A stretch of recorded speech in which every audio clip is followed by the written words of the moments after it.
What's up, guys? Today I'm going to do an oil change on my 496 mag. It's the same as 496 mag HOs and some of your Mercruiser 6.2s and other engines.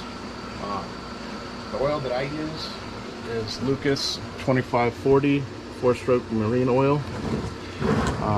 If you look back here, it's a synthetic blend that has all your recommendations back here.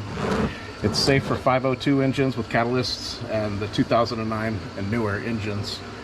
So this is what I use. A lot of people like Mobile One synthetic and all your different things, but this is what I use. I'm not telling you what to use, but this is what I use. For the filter, I use a 51060 XP by Wix. It's for full synthetic engines, but if you can see right here, it's for extreme driving conditions, heavy loads, city driving. This is what I use, and it's makes everything real easy, basic. So I'm not saying that's what you have to use, but that's what I use. Some people are more comfortable with Mercruiser parts. That's fine, or Quicksilver. Here's the 3/8 ratchet and the oil filter wrench. This wrench fits a number of different filters. This happens to fit the oil filter in question that I'm using here. So on my boat, I come down here to the drain plug and I drain it through here. It has basically a tube that comes out to drain the oil. I remove this with a 3/8 and a 9/16, and I just let it drain for about 2 days into a bucket here. A lot of people will say run it, get it warm, then drain it. I don't. I just drain it for 2 days. I let it sit there and drip until it's done dripping. My boat's actually at an angle, and I jack up the front so all the oil goes right to where it needs to go. If you can see here, this has about 60 hours of use on it, 58 I think to be exact, and the oil interchange recommendations are every summer or 100 hours. I do mine usually around 50 hours because this is what I get out of it. So now we're going to go ahead and change the oil. Alright guys, so this is how I change the oil filter. I wrap rags around the oil filter, so if it does leak at all, it just gets on the rags, doesn't cause a mess on the engine. I grab a nice Ziploc baggie here that I'm going to put the oil filter in, and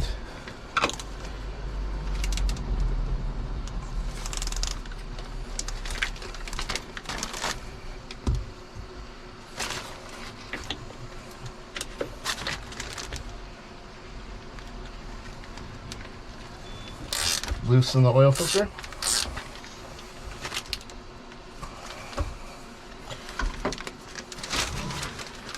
Get the bag ready.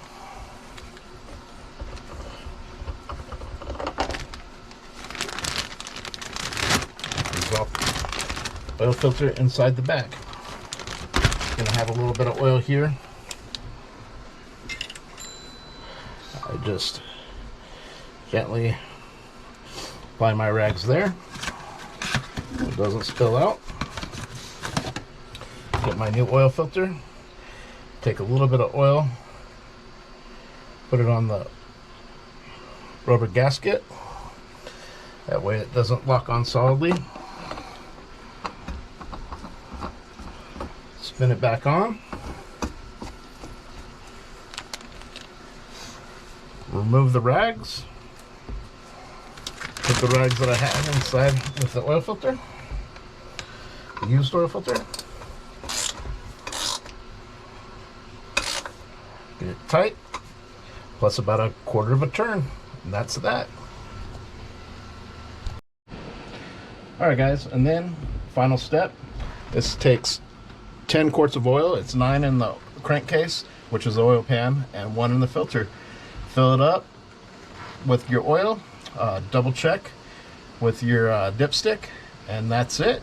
Good luck. It saves you about $300 doing it yourself, and it literally will take about 20 minutes of your time. Okay guys, one other thing that's worth mentioning is if you're not lucky enough to have a drain plug in the back of your boat like I do and I showed you previously, you have to buy a pump that goes on the top of the dipstick. You remove the dipstick, it screws on to the threaded part here, creates a suction, and you pump the oil out. So they do sell that tool. If I were you, I would take my boat somewhere and I would have the drain plug put in with a tube that comes out the back. It just makes life a whole lot simpler and a lot easier. If you ever mess with this pump, the way they do this pump, it's kind of a pain. So that's the other way you could drain the oil.